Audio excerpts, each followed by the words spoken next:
It's my feel-good breakfast show. Welcome back. You're live with Expresso. Thank you so much for tuning in on this beautiful Friday morning. Excuse me. I think one of the year's biggest health awareness days is coming up this weekend. On Sunday, the 4th of February, we observe a vitally important day, World Cancer Day. And sadly, the disease still remains one of the biggest killers worldwide, and certainly here in South Africa. This year's campaign is asking us to speak out and say, we can, I can, and I love that. This morning we are joined by the General Manager of the Cancer Association of South Africa, Dorothy du Plooy, along with cancer survivor Taryn Arendse. Ladies, thank you so much for joining us. I like the fact you both nodded your heads when my fist went into the air. This is an opportunity, as heartbreaking as the narrative is here in South Africa. We have to be positive, and we have to look at the advancements being made, and we have to use these opportunities where we can stand together so much. Give us a no-holds-barred breakdown of where the situation is, Dorothy, at the moment. How bad is the situation in South Africa? Give us some statistics. The 2008 statistics shows that there's 55,000 cancer diagnoses annually, and that is on the increase unless something is done drastically for reduction, early detection, screening, and services to cancer patients.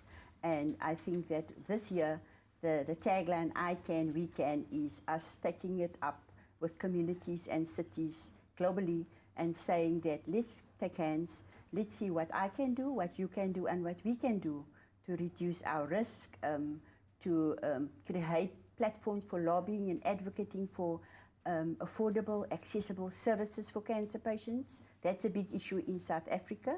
And so on Sunday, we have the 4th of February as World Cancer Day, 3rd year, and it's done annually now. And we're really saying to the communities of South Africa, take it up, that you can and I can, and collectively we can. We can. I absolutely love that. Taryn, you are a cancer survivor, so thank you so much for choosing to get on this platform yourself. Can you give us a bit of a window into your story? Why have you chosen to be a part of this campaign? Because, I believe telling your story obviously helps other lives, save other lives. Somebody told their story to me, and that's why I'm sitting here today, 5 years later. Okay. I was diagnosed when I was 29, so it was quite scary. But 5 years later, once you educate yourself and once you, because obviously it was new to me, I knew nothing about cancer. That is why even if it doesn't affect you personally, it's important to know what the risks are, how to prevent it, and just educate yourself. That's all I can say. I think that's the heartbreaking reality, is that early detection can play such an important role, and it doesn't. What was the defining moment for you? Was it getting the right medical help? Was it a mental conversation you had with yourself? What was the turnaround for you? It was a bit of everything. Like I said, I was 29. The last thing I was thinking about was cancer.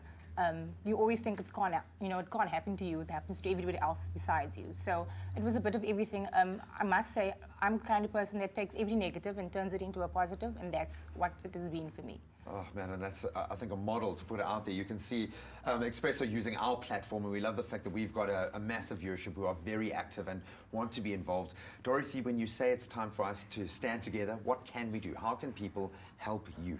I think, first of all, that looking at the next generation and look at the empowerment with the knowledge of how to prevent it, lifestyle changes, making healthy choices. We this year focusing on schools, tertiary education, so we're looking at libraries, at sports clubs, etc.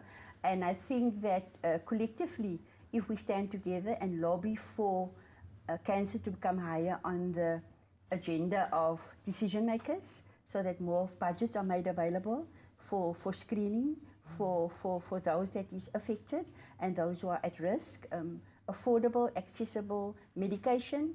It's very pricey currently.